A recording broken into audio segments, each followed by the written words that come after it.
Let me introduce you to the people whose obsession became their addiction, built empires, fueled investments, and shaped our future. I'll walk you through the crazy, the impossible, and the spark that fueled someone's passion become the right side of obsession. What one person might call crazy, another will say obsession. Together, we will explore how the right side of obsession can fuel your motivation, transform the impossible, and build your resilience to make you unstoppable. Watch as I take you inside the obsession to witness the hyper-focus and laser beam energy required to grow your business and build your empires. Obsession has birthed inspiration and fueled dreams. I will show you how the obsession is necessary to turn your passion into profits. Welcome to the season of I Own It. Obsession, where one person's dreams become a reality.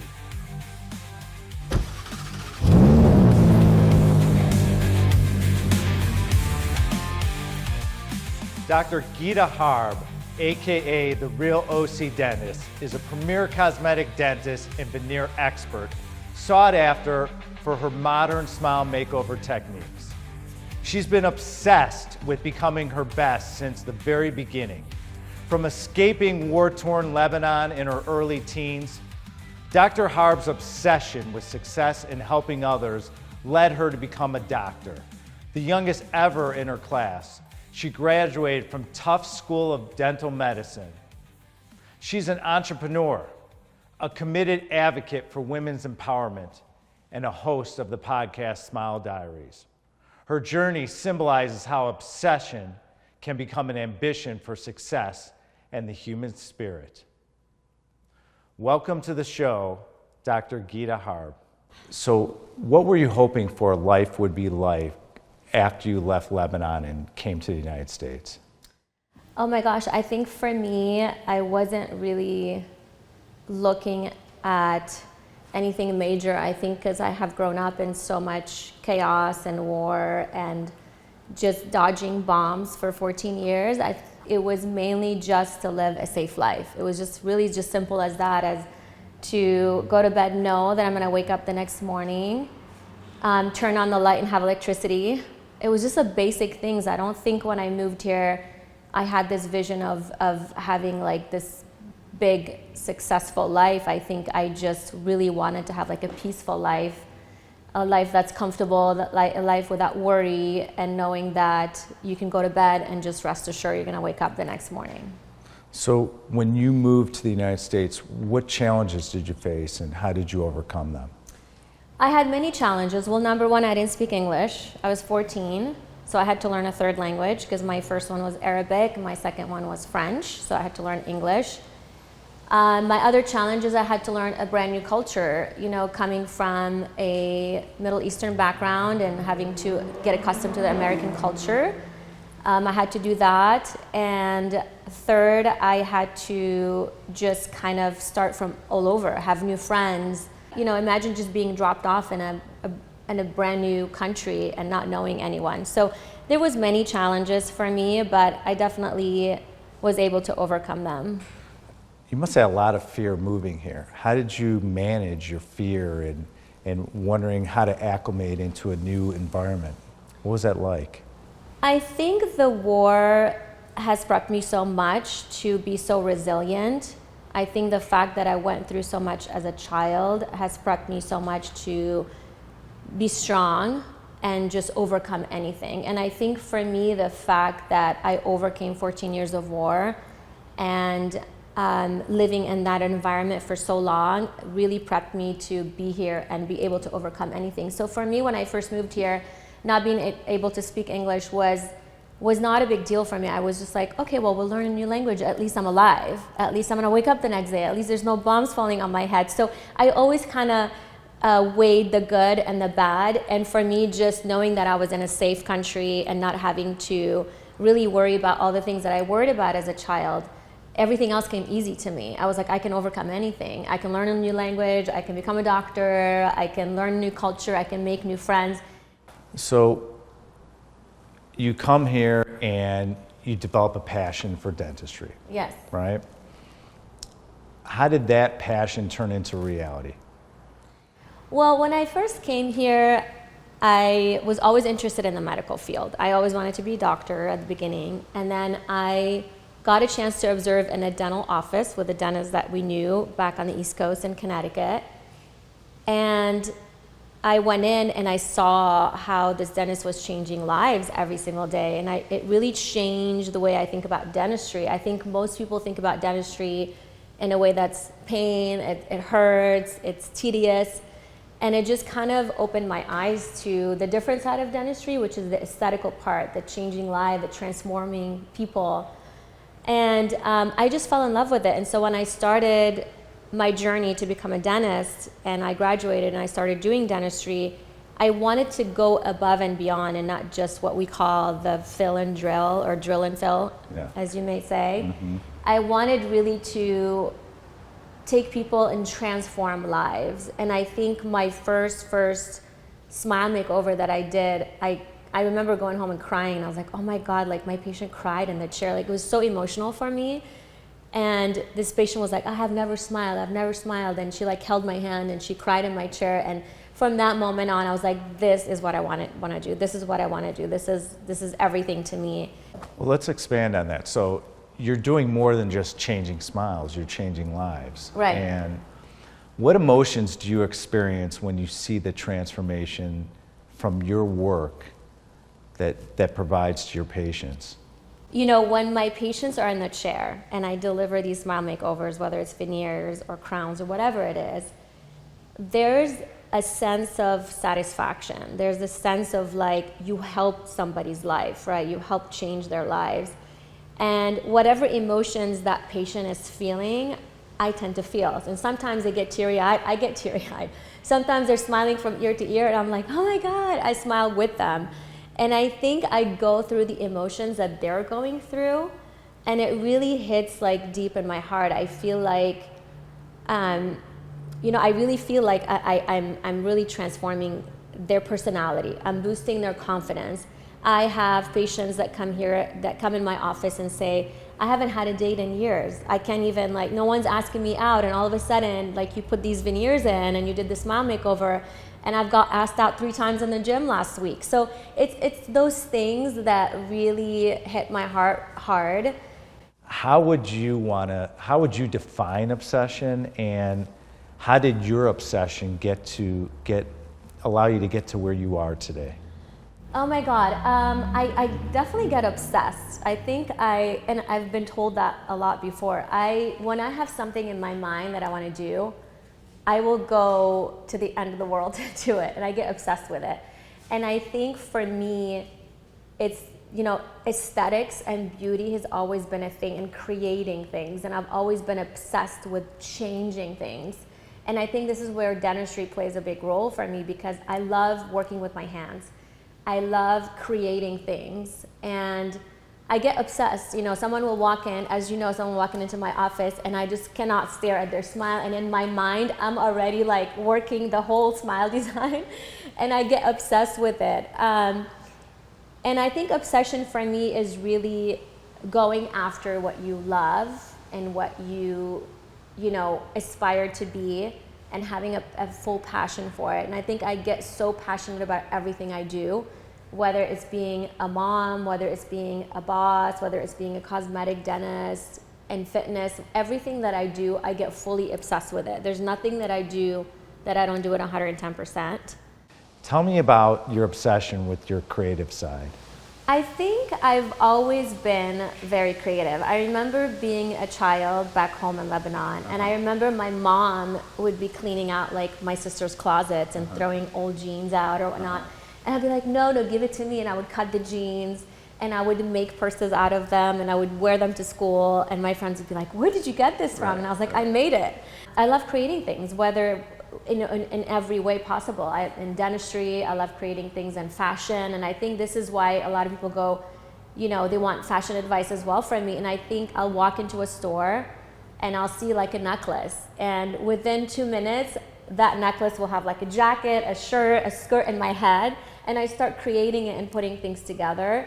And I just love to see the results. I love the journey as well, obviously, but I love to see something come alive and from the beginning to end. And that's where I get really obsessed with the whole creativity thing. So what most people know is that you're not only obsessed about improving smiles, but Right. fitness, Yes. your health and wellness. You're obsessed about makeup, right? Yeah. Let's talk about that. So you came out with a new makeup line that's starting to expand. Yes. Tell me about your obsession and what, you're so passionate about starting different businesses and lines. Right. What was the obsession to create a new makeup line? I've always loved makeup. And as much as I love wellness and fitness and everything, and I love natural beauty, I've always been, and I think this is where makeup plays a role in creativity as well, is because I'm creating a beautiful face, right? I'm putting things together, whatever it is you're putting on your face. And when I talked to this brand approached me and they said, we love, everything that you do. We love everything about you. And, your image and how you portray women and everything else. And we'd love to start this, makeup brand with you. So for me, it was just really about creating something that people can use and people can improve their makeup with.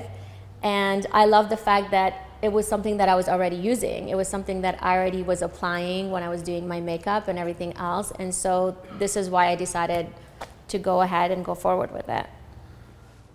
Tell me about, obsession is so important when you're an entrepreneur. Yes. It takes you to another level. 100%. But tell our audience, one of the things that we hear is that entrepreneurs and businessmen and women around the world get criticized when they're very obsessed about what they want to achieve in their life. And with someone out there that's on the fence about diving in and going after what they want, just like you went through in your life, what advice would you give them how to deal with their obsession? I think you have to be obsessed with something. I think if you're not, you won't be successful. And I think when you put 110% into something, this is when you become successful. And there are people that are gonna tell you to, not do it. It's too dangerous, it's too risky, you're gonna lose money, you don't have enough time, just be, and I think the word that I've heard a lot, just play it safe. And you hear that a lot. Yes. Play it safe meaning don't be obsessed, right? Don't go after what you want. Just go work, get the check every day, and just be safe. Right. And for me, it was never about that. I think for me, it was always about challenging myself, taking a risk. And I think my advice for someone that is, starting a business or is obsessed is continue being obsessed. Shut off all the noises. Always focus on your goal, concentrate on the end result, and really enjoy the journey that provides you, because sometimes it's not just about the end result, but it's really about the journey that you take, and that's where the happiness comes from. It's just the actual journey. How do you explain to be obsessed? How do you feel and can explain to our audience of it's okay to be obsessed? It's okay to be different. You came here from Lebanon, right? You were different. You had to fit into the culture, and you had to find your passion, and your passion grew. So what advice, if there's some young lady out there who is looking to expand her career and take a risk, what would you say to her? For me, my biggest thing is having regret at the end of the day. And I always tell everyone that always says, why are you doing this? Why are you work so hard? Why are you push every day? I would rather do something and fail at it than have the regret of not doing it. And I think for me, also I grew up with a dad who was an entrepreneur. He was amazing. He's my idol, as you know. And I saw how much he hustled and how many businesses he started. And he was a poet, he was an author, he had an engineering company, he was a politician, he was a judge. He really dabbled in everything and succeeded in everything. And I think he always challenged himself. And I think that's where it comes, down, for me as well, is when I saw him do all these things, I always wanted to be like him. And I think my advice to everyone is to just go after what you want, because there's always going to be people that are going to try to tell you not to do it and don't take the risk. But you just have to concentrate on the end result and focus on the goal and just go for it. Because at the end of the day, when you're on your deathbed, you don't want to have any regrets. You heard how Dr. Harb used her obsession to win at everything she set her mind to. Let me ask you, what is your obsession? And do you have that obsession tied to your goals? You heard how each of the ventures we take on has a blessing and a curse. Are you planning for both sides, the win and the drawback? Dr. Harb was handed a life that could have been built a victim mindset, but instead she used every challenge as an opportunity to build a victor-winning mindset. Are you using your challenge to be a victim or a victor? If you look back now and you're still young, is there something about a journey that you would change? I mean, you came from a great family, you had a great foundation. I have to imagine your challenges helped you get to this point in your career. But when you look back, is there something you would change? If I was to change one thing, I think it would be to really enjoy the journey. And I think when I was younger, I was very serious and I was very driven. And I kind of missed out a little bit on some fun, when I was, let's say, in college or dental school. And I would say enjoy the journey and relax and don't be too serious about everything, because life is short and, you just have to enjoy every little moment. Where do you see the next 20 years of your life? Where do you see, you've mastered cosmetic dentistry, fitness, you got the makeup line coming out. What's next? Like, what's out there that's going to drive your obsession? Because sometimes you plateau in life. Mm-hmm. You get to a certain point, you create success, and some people get lazy. Some people get, they become just very laid back.